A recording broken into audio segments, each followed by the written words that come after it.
Woo! Y'all, I am back. Hopefully, y'all can hear me. Hello, hello. Hopefully, y'all can hear me. I am back, y'all. Let's see. I just want to make sure you guys can hear me. I just need to check that this is working.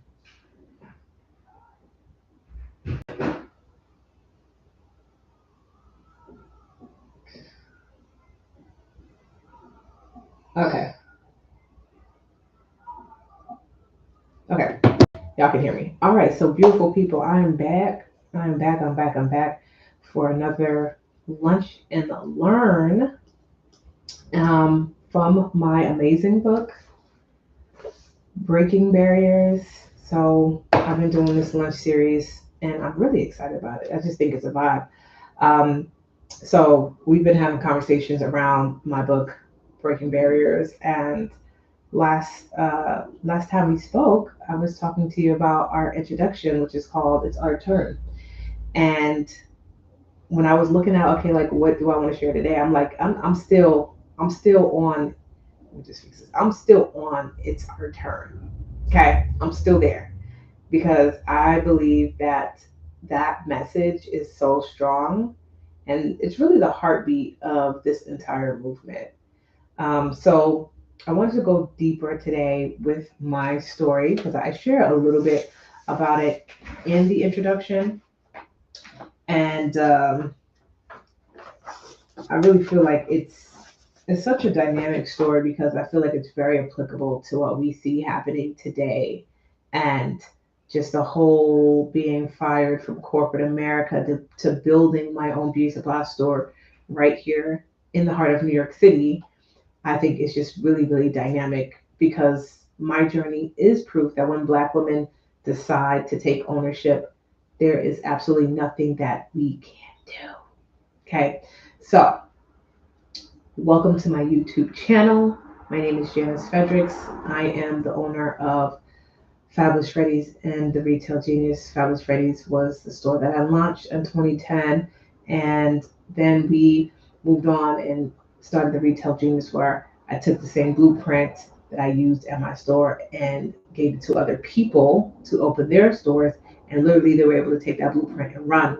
And so for the past 7 years that I've been doing this great work, people have opened beauty supply stores, been uber successful, and literally we are changing the face of beauty supply one store at a time. So that's a little bit about me and my story. But let's rewind a little bit and go back to before I was this beauty supply coach. I was a Wall Street girl, y'all. I was a Wall Street girl. I was very accomplished. And when I tell you, working for Goldman Sachs was like a major accomplishment, like still to this day, I'm like pinching myself because that was an amazing, amazing feat, amazing experience. I also worked for the US Treasury Department as a bank examiner, and it was just full blown finance, energy, girl boss. I'm a corporate girly. No one can tell me nothing. Heels, suitcase, suit, my express suits. No one could tell me nothing until one day I was fired. Yeah, yeah, yeah, yeah, yeah. That good government job, government quote unquote, that's stable. You feel like you got that stability.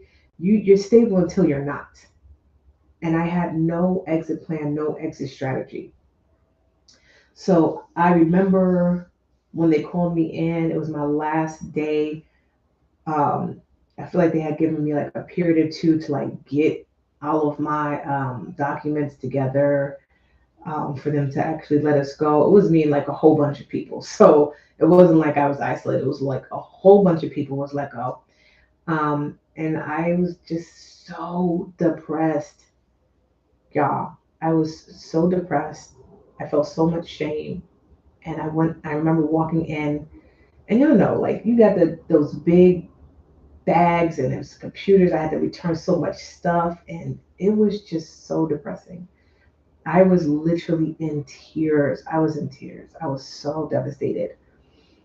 But I also, in the midst of all of that devastation, I also knew that God was closing a door for another one to be open. I just had no idea what door that would be. I knew that one hand of me wanted to pursue my master's degree, which is what we do, y'all. We get stuck in places and then we're like, let's just go add another degree. How many of y'all got multiple degrees, advanced degrees? That was me. So I'm like, to me, that was like naturally the next step. Let me go ahead and get my master's in business finance. That's what everybody else is doing. And let me just go ahead and do that so I could feel better about this situation. That's really what that was. That it was literally me getting another degree or an advanced degree was me trying to make myself feel enough. How many of us have been in a situation or felt like I need to get this new certification, I need to get this new degree, I need to feel enough? That was me, if we're being transparent. And so that was one road that I was thinking about going on. And the other road was entrepreneurship, doing my own thing, taking a leap of faith, and basically doing what I studied in school. I studied business. So this wasn't a very foreign concept for me. I studied finance, but business wasn't a foreign concept to me. So I thought about it and I'm like, well, what would I do? What business would I get into? Like, I don't even know what I'm like interested in. And the funny thing is, I was thinking about Popeyes because that's all I saw with my dad. My dad is an architect and he designed like most of the Popeyes here in Queens and like Harlem, Brooklyn, like a lot of them. So like that is all I was around in terms of business was Popeyes franchises. So I was like, okay, that seems like I something I could do. I sat down with one of the partners that my dad worked with, very nice guy, and I was like, I think I want to, start this franchise, and he was just giving me some information. I think the first thing that I heard, or the only thing that stuck out, was that it was way over like 350,000, 400,000. It was in that realm to start a Popeyes at that time. So we're talking about like 20 years ago. Okay. You could probably double that today. And I was like, oh, no, no, no. I don't like fried chicken that much. That's all right. That's okay. I was like, that's not. Mm-mm. I don't even know where I can get that type of money. So that was like a hard no. And then one day I was in a beauty supply store and I was looking around and I'm like, this sucks. That was all I felt every time I was in a beauty supply store. Oh, this experience really sucks.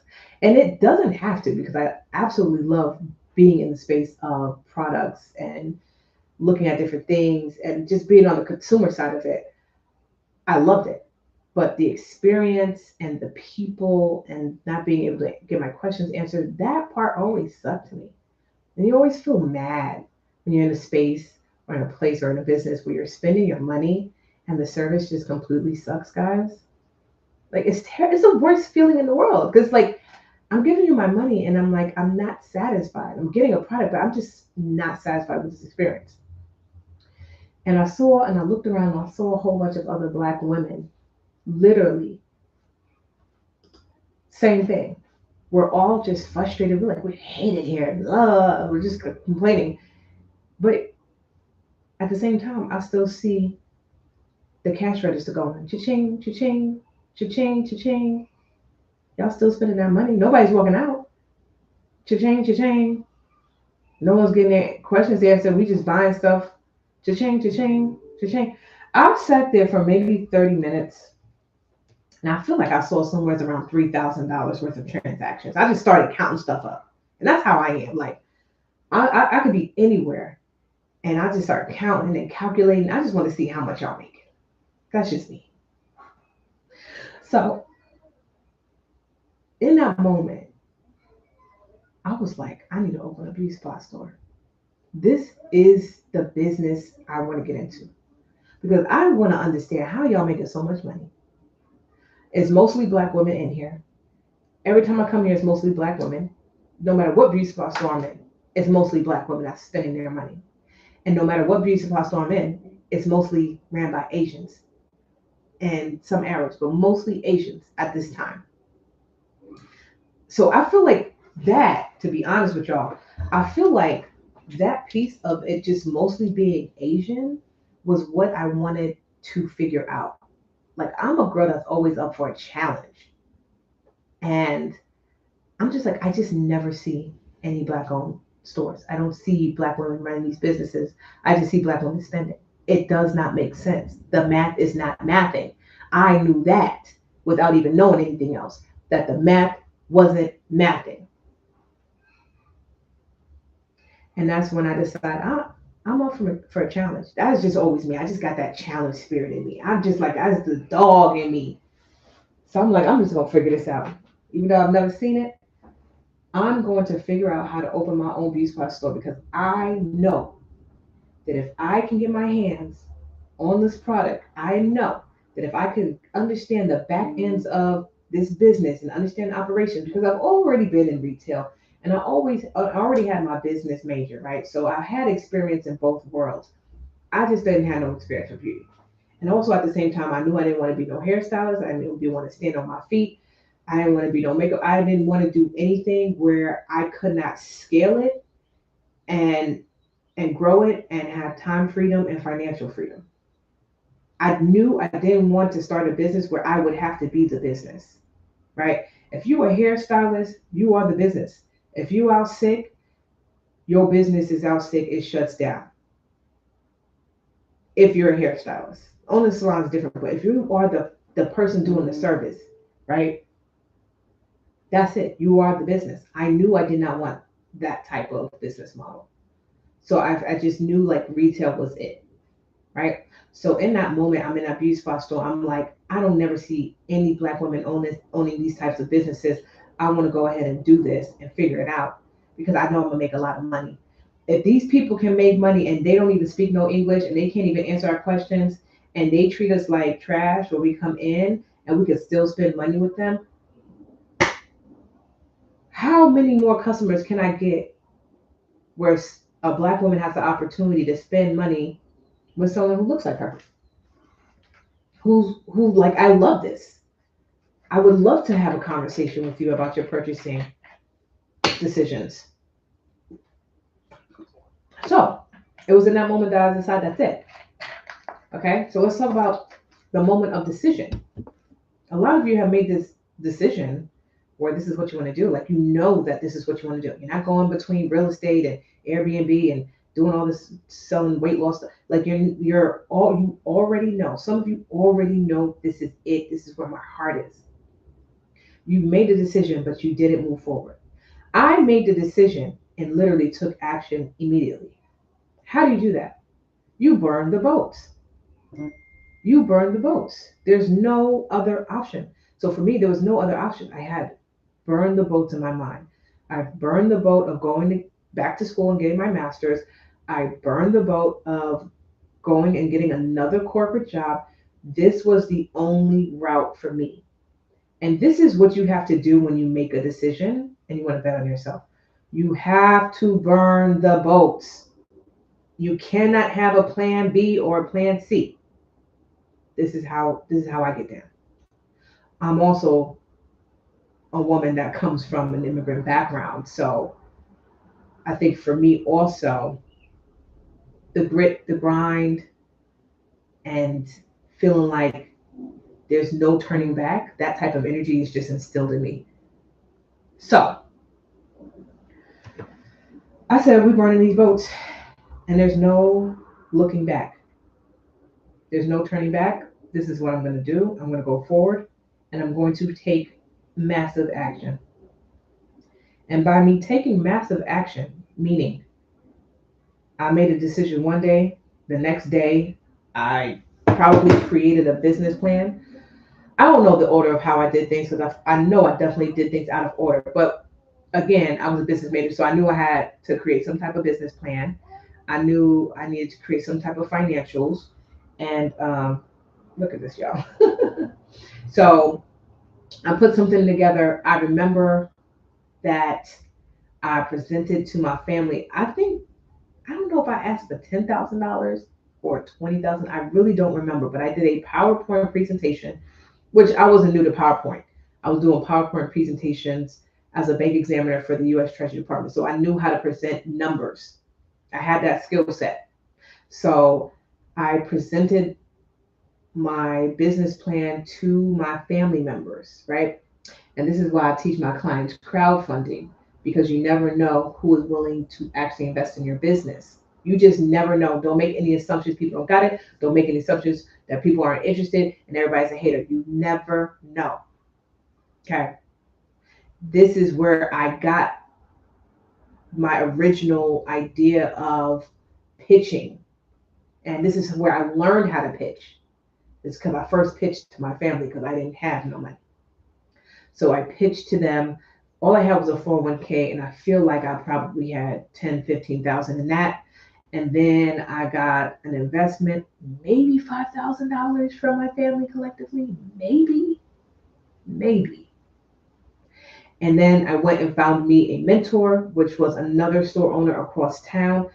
Man was nice enough to have me come in and shadow him, basically intern, for about 2 months. And so it wasn't, I would say intern, but it was also kind of bartering, guys, because when you want to reach out to people and you want them to give you their time, any type of time, you got to have something to give them in exchange.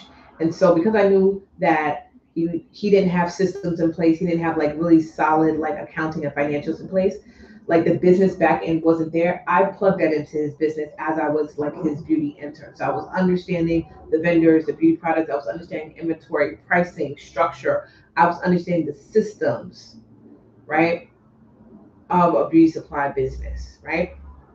I was understanding the vendors and the relationships. I was understanding inventory. I was understanding all those things because I already knew business, right? So I was able to do that for him while he was able to teach me about this industry. And in 2 months, I opened my store because I was taking massive action every single day. I was meeting with him. I was going to my local SBA. I was going to my women's group. I was going to the QEDC, which was the Queens group. I was a part of so many nonprofit organizations. I was going to so many networking opportunities. I was doing pop-up shops and expos. I was at, if the park was having an event, I was there with my table, paying that $25 for a table. If the church was having an event, I was at the church setting up with my little table, right? I was taking massive action. All right. That's what that looks like when you burn the boats. Because when you burn the boats and you know that there's nothing else there, there's nothing else distracting you mentally, you're moving full speed ahead, y'all. That's what that looks like. So I opened in 2 months. So I feel like I started like kind of interning with him around May. And I didn't just like go to him. I went to a lot of different stores, and most of them was like shut me down, was not interested in having any type of conversation with me because they saw me as competition. Unfortunately, crab in the barrel mentality. Black people got to get that together. We don't have enough stores to have that type of mentality, y'all. Let's just keep it a buck. We don't have enough stores to have that type of mentality. But fortunately for him and for me, um, we created a great bond and relationship to this day. One of my very good friends. So I opened that store in like 2 months. And guys, you know New York City is no joke. Rent is high, competition is cutthroat, and it's just such a fast-paced environment, right? And you just have to be built for this city. It is not easy. That is why they have the saying, if you can make it here, you can make it anywhere. And come to find out, I made it here. And then I built a system where you can also make it as well. I built a blueprint from everything that I learned, and I learned so much operating a store. I mean, I went through lawsuits. I had to get restraining orders. I had to so much, y'all. It's all in this book. All my stories, all the tea is in this book. But I created the New York Blueprint. That's why I have titled this video "The New York Blueprint," built for success anywhere. Because what I found out, because I documented everything that I was going through in the store. I used to vlog. Before vlogging was a thing, y'all, I was vlogging in my store. I mean, the videos are hilarious.